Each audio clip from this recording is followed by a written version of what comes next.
உலக எண்ணெய் வர்த்தகத்தின் உயிர்நாடி எது என்று உங்களுக்கு தெரியுமா? ஒரு சிறிய கடல்வழி பாதை உலக பொருளாதாரத்தையே தலைகீழாக மாற்றும் சக்தி கொண்டது என்றால் நம்புவீர்களா? ஆம், அதுதான் ஹோர்முஸ் ஜலசந்தி. பாரசீக வளைகுடாவையும் ஓமன் வளைகுடாவையும் இணைக்கும் இந்த சிறிய கடல்வழி பாதை உலக எண்ணெய் விநியோகத்தின் மிக முக்கியமான ஒரு பகுதியாக விளங்குகிறது. இது ஒரு சாதாரண கடல்வழி பாதை மட்டுமல்ல, உலகின் எரிசக்தி பாதுகாப்பையே தீர்மானிக்கும் ஒரு மூலோபாய புள்ளி. அதன் புவியியல் இருப்பிடம், பொருளாதார முக்கியத்துவம் மற்றும் புவிசார் அரசியல் தாக்கங்கள் ஆகியவற்றை ஒருங்கிணைக்கும் தனித்துவமான தன்மையே இதை உலக பொருளாதாரத்தின் தவிர்க்க முடியாத உயிர்நாடியாக மாற்றுகிறது. உலகளாவிய எரிசக்தி விநியோகச் சங்கிலியில் ஒரு முக்கிய குறுகிய பாதை என இது சர்வதேச அளவில் அங்கீகரிக்கப்பட்டுள்ளது. இந்த ஹோர்முஸ் ஜலசந்தியின் புவியியல் அமைப்பே அதன் முக்கியத்துவத்தை புரிந்துகொள்ளும் முதல் முக்கியமான விஷயம். இது ஈரான் மற்றும் ஓமன் நாடுகளுக்கு இடையே அமைந்துள்ள ஒரு குறுகிய கடல்வழி பாதை. இதன் மிக குறைந்த அகலம் வெறும் 39 கிலோமீட்டர்கள் மட்டுமே. ஆனால் கப்பல் போக்குவரத்துக்கு ஏற்ற ஆழம் மற்றும் அகலம் கொண்ட வழித்தடங்கள் இன்னும் குறுகியவை. இந்த குறுகிய பாதையின் வழியாகத்தான் தினசரி உலக அளவில் நுகரப்படும் கச்சா எண்ணெயில் சுமார் 5இல் 1 பங்கு, அதாவது ஒரு நாளைக்கு சுமார் 21 மில்லியன் பீப்பாய்கள் வரை பயணிக்கின்றன. உலகளாவிய கடல்வழி எண்ணெய் வர்த்தகத்தில் இது சுமார் 3இல் 1 பங்கு ஆகும். மேலும் இந்த ஜலசந்தி வழியாக 2 மைல் அகலம் கொண்ட உள்வரும் மற்றும் வெளிச்செல்லும் கப்பல் பாதைகள் 2 மைல் அகல பாதுகாப்பு இடைவெளியுடன் பிரிக்கப்பட்டு சர்வதேச கடல்சார் சட்டத்தின்படி வடிவமைக்கப்பட்டுள்ளன. இந்த வழித்தடங்கள் ஈரான் மற்றும் ஓமன் ஆகிய இரு நாடுகளின் பிராந்திய நீர்ப்பரப்புகளுக்குள் அமைந்திருந்தாலும் சர்வதேச கப்பல் போக்குவரத்துக்கான கடந்து செல்லும் உரிமை டிரான்சிட் பாசேஜ் மூலம் பாதுகாக்கப்படுகின்றன. சவுதி அரேபியா, ஈராக், ஐக்கிய அரபு அமீரகம், குவைத், கத்தார் போன்ற உலகின் மிகப்பெரிய எண்ணெய் உற்பத்தி நாடுகள் அனைத்தும் தங்கள் கச்சா எண்ணெய் மற்றும் திரவ இயற்கை எரிவாயு ஏற்றுமதிக்காக இந்த கடல்வழி பாதையை தான் முழுமையாக நம்பியுள்ளன. குறிப்பாக கத்தார் நாட்டின் பெரும்பாலான திரவ இயற்கை எரிவாயு ஏற்றுமதி கப்பல்கள் அனைத்தும் இந்த வழியைத்தான் பயன்படுத்துகின்றன. கத்தார் உலகின் மிகப்பெரிய திரவ இயற்கை எரிவாயு ஏற்றுமதியாளர்களில் ஒன்றாக இருப்பதால் உலகளாவிய எல்என்ஜி வர்த்தகத்தில் சுமார் 20 விழுக்காடு முதல் 30 விழுக்காடு வரை இந்த ஜலசந்தி வழியாகவே செல்கிறது. இது ஜலசந்தியின் முக்கியத்துவம் கச்சா எண்ணெய்க்கு அப்பால் விரிவடைவதை காட்டுகிறது. ஆசியாவின் முக்கிய இறக்குமதி நாடுகளான சீனா, இந்தியா, ஜப்பான், தென் கொரியா மற்றும் ஐரோப்பிய ஒன்றிய நாடுகள் மத்திய கிழக்கு எரிசக்தி ஆதாரங்களை அணுக இந்த ஜலசந்தியை சார்ந்துள்ளன. வரலாற்று ரீதியாக ஹோர்முஸ் ஜலசந்தி பல நூற்றாண்டுகளாக வர்த்தக பாதையாக முக்கியத்துவம் பெற்றிருந்தது. குறிப்பாக 16ஆம் நூற்றாண்டில் போர்த்துகீசியர்கள் இப்பகுதியை கட்டுப்படுத்தி கிழக்கிற்கும் மேற்கிற்கும் இடையிலான கடல்சார் வர்த்தகத்தில் ஆதிக்கம் செலுத்தினர். இருப்பினும் 20ஆம் நூற்றாண்டின் நடுப்பகுதியில் மத்திய கிழக்கில் எண்ணெய் கண்டுபிடிக்கப்பட்ட பின்னரே அதன் உலகளாவிய மூலோபாய முக்கியத்துவம் பன்மடங்கு அதிகரித்தது. 1930களில் சவுதி அரேபியாவில் பெரும் எண்ணெய் வளங்கள் கண்டறியப்பட்டதும் அதைத் தொடர்ந்து மற்ற வளைகுடா நாடுகளிலும் எண்ணெய் உற்பத்தி பெருகியதும் இந்த ஜலசந்தியை உலகளாவிய எரிசக்தி விநியோகத்தின் இதய பகுதியாக மாற்றியது. 1980களில் நடந்த ஈரான்-ஈராக் போரின் போது 1980-1988 டேங்கர் போர் என அறியப்பட்ட காலகட்டத்தில் இரு நாடுகளும் பரஸ்பரம் எண்ணெய் டேங்கர்களையும் கப்பல் போக்குவரத்து வசதிகளையும் தாக்கின. குறிப்பாக 1984 முதல் 1988 வரையிலான காலகட்டத்தில் சுமார் 450 வணிக கப்பல்கள் தாக்கப்பட்டன. இது ஹோர்முஸ் ஜலசந்தியின் பாதுகாப்பிற்கு அச்சுறுத்தலை ஏற்படுத்தி சர்வதேச அளவில் பெரும் கவலையை உருவாக்கியது. அப்போது அமெரிக்கா மற்றும் பிற மேற்கத்திய நாடுகள் தங்கள் கடற்படைகளை இப்பகுதிக்கு அனுப்பி வர்த்தக கப்பல்களுக்கு பாதுகாப்பு அளித்தன. உதாரணமாக அமெரிக்காவின் ஆபரேஷன் ஏர்னஸ்ட்வில் இது ஜலசந்தியின் பாதுகாப்பு உலகளாவிய எரிசக்தி பாதுகாப்பிற்கு எவ்வளவு முக்கியம் என்பதை உணர்த்தியது. 2000களின் முற்பகுதியிலிருந்து ஈரானின் அணுசக்தி திட்டம் தொடர்பான பதட்டங்கள் அதிகரித்த போது இந்த ஜலசந்தியை மூடுவதற்கான அச்சுறுத்தல்கள் மீண்டும் மீண்டும் எழுந்தன. குறிப்பாக 2011-2012 காலகட்டத்தில் மேற்கத்திய நாடுகள் ஈரான் மீது பொருளாதார தடைகளை விதித்தபோது ஈரான் ஜலசந்தியை மூடுவதாக அச்சுறுத்தியது. 2019ஆம் ஆண்டு இப்பகுதியில் எண்ணெய் டேங்கர்கள் தாக்கப்பட்ட தொடர்ச்சியான சம்பவங்கள் மே மற்றும் ஜூன் மாதங்களில் ஜலசந்தியின் பாதுகாப்பு குறித்த உலகளாவிய கவலைகளை மீண்டும் தூண்டின. இந்த வரலாற்று நிகழ்வுகள் ஹோர்முஸ் ஜலசந்தி ஒரு நிலையான புவிசார் அரசியல் பதட்டங்களின் மையமாக இருந்து வருகிறது என்பதை உறுதிப்படுத்துகின்றன.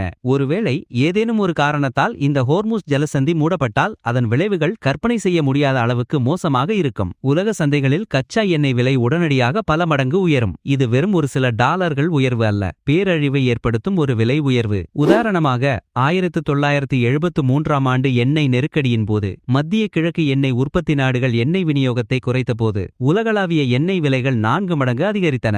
ஹோர்முஸ் ஜலசந்தி மூடப்பட்டால் தினசரி 21 மில்லியன் பீப்பாய்கள் விநியோகம் தடைபடும் என்பதால் இந்த விலை உயர்வு அதைவிட தீவிரமாக இருக்கும் என்று கணிக்கப்படுகிறது. சில வல்லுநர்கள் ஒரு பீப்பாய் கச்சா எண்ணெயின் விலை $300 முதல் $500 வரை உயரும் என்று கணித்துள்ளனர். எரிபொருள் தட்டுப்பாடு உலகெங்கிலும் தலைவிரித்தாடும். விமானங்கள் பறக்காது, கப்பல்கள் நகராது, தொழிற்சாலைகள் முடங்கும். பெட்ரோகெமிக்கல், போக்குவரத்து, உற்பத்தி போன்ற பல அத்தியாவசிய துறைகள் நேரடியாக பாதிக்கப்படும். உலக பொருளாதாரம் ஒரு கடுமையான மந்த நிலைக்குள் தள்ளப்படும். அத்தியாவசிய பொருட்களின் போக்குவரத்து பாதிக்கப்பட்டு அவற்றின் விலைகள் விண்ணை தொடும். பணவீக்கம் அதிகரிக்கும், வேலைவாய்ப்புகள் குறையும். சுருக்கமாகச் சொன்னால் உலக பொருளாதாரம் ஒரு பெரிய நெருக்கடியை சந்திக்கும். இது உலகளாவிய விநியோகச் சங்கிலிகளை சீர்குலைத்து நிதிச் சந்தைகளில் பெரும் ஸ்திரமின்மையை ஏற்படுத்தும். இது ஒரு பிராந்திய மோதலை உலகளாவிய இராணுவ மோதலாக மாற்றும் அபாயத்தையும் கொண்டுள்ளது. ஆனால் இங்கே ஒரு முக்கியமான கேள்வி எழுகிறது. ஹோர்முஸ் ஜலசந்தி மூடப்பட்டால் உலக நாடுகள் வெறுமனே வேடிக்கை பார்த்து கொண்டிருக்குமா? இந்த நெருக்கடியை தவிர்க்கவோ அல்லது சமாளிக்கவோ வேறு வழிகள் ஏதேனும் இருக்கின்றனவா? அல்லது இது ஒரு தவிர்க்க முடியாத உலகளாவிய பேரழிவா?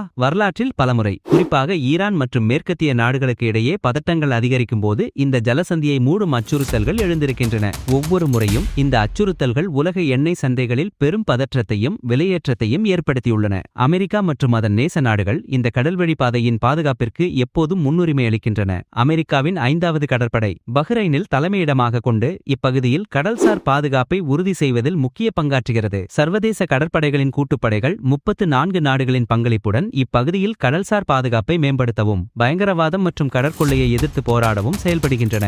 2019ஆம் ஆண்டு ஏற்பட்ட தாக்குதல்களுக்கு பிறகு சர்வதேச கடல்சார் பாதுகாப்பு கட்டமைப்பு உருவாக்கப்பட்டது. இது வளைகுடா பகுதிகளில் கப்பல் போக்குவரத்தை பாதுகாப்பதில் கவனம் செலுத்துகிறது. மாற்று வழிகள் என்று பார்த்தால் சில வளைகுடா நாடுகள் குழாய் வழித்தடங்களை, அதாவது பைப்லைன்ஸ் அமைத்துள்ளன.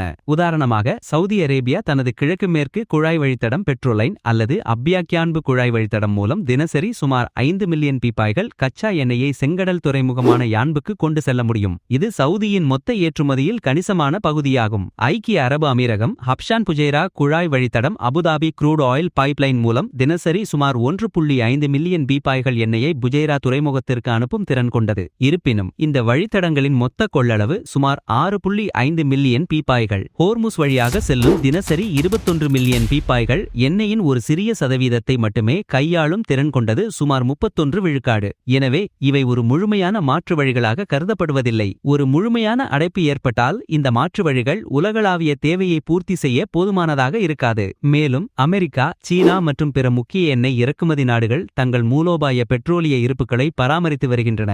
அமெரிக்காவின் SPR உலகின் மிகப்பெரிய ஒன்றாகும். இது சுமார் 700 மில்லியன் பீப்பாய்கள் கச்சா எண்ணெயை சேமிக்கும் திறன் கொண்டது. சர்வதேச எரிசக்தி ஏஜென்சி உறுப்பினர்கள் தங்கள் நிகர இறக்குமதியில் குறைந்தது 90 நாட்களுக்கு போதுமான இருப்புகளை வைத்திருக்க வேண்டும். இந்த இருப்புகள் குறுகிய கால விநியோக தடங்கல்களை சமாளிக்க உதவும். ஆனால் நீண்ட கால அடைப்புக்கு இவை போதுமான தீர்வல்ல. இந்த ஜலசந்தியின் மூலோபாய முக்கியத்துவம் எதிர்காலத்திலும் தொடர்ந்து நீடிக்கும். உலக நாடுகள் தங்கள் எரிசக்தி தேவைகளுக்கு இன்னும் பல தசாப்தங்களுக்கு மத்திய கிழக்கு எண்ணெயை நம்பியிருக்க வேண்டியிருக்கும். புவிசார் அரசியல் பதட்டங்கள் மற்றும் பருவநிலை மாற்றம் போன்ற காரணங்களால் புதுப்பிக்கத்தக்க எரிசக்தி ஆதாரங்களை நோக்கி உலகம் வேகமாக நகர்ந்து வருகிறது. சூரிய சக்தி, காற்றாலை சக்தி, அணுசக்தி, ஹைட்ரஜன் போன்ற மாற்று வழிகள் ஹோர்முஸ் ஜலசந்தி போன்ற முக்கியமான கடல்வழி பாதைகள் மீதான சார்பு நிலையை குறைக்க உதவும். இது எரிசக்தி பாதுகாப்பை மேம்படுத்தும் ஒரு நீண்டகால மூலோபாயமாகும். இருப்பினும் இந்த மாற்றம் ஒரு நீண்டகால செயல்முறை. இப்போதைக்கு கனரக தொழில்கள், விமான போக்குவரத்து, கப்பல் போக்குவரத்து மற்றும் பெட்ரோகெமிக்கல் உற்பத்தி போன்ற துறைகள் புதைபடிவ எரிபொருட்களையே பெருமளவில் சார்ந்துள்ளதால் இந்த நீர்ச்சந்தி உலக பொருளாதாரத்தின் ஒரு தவிர்க்க முடியாத உயிர்நாடியாகவே நீடிக்கும்.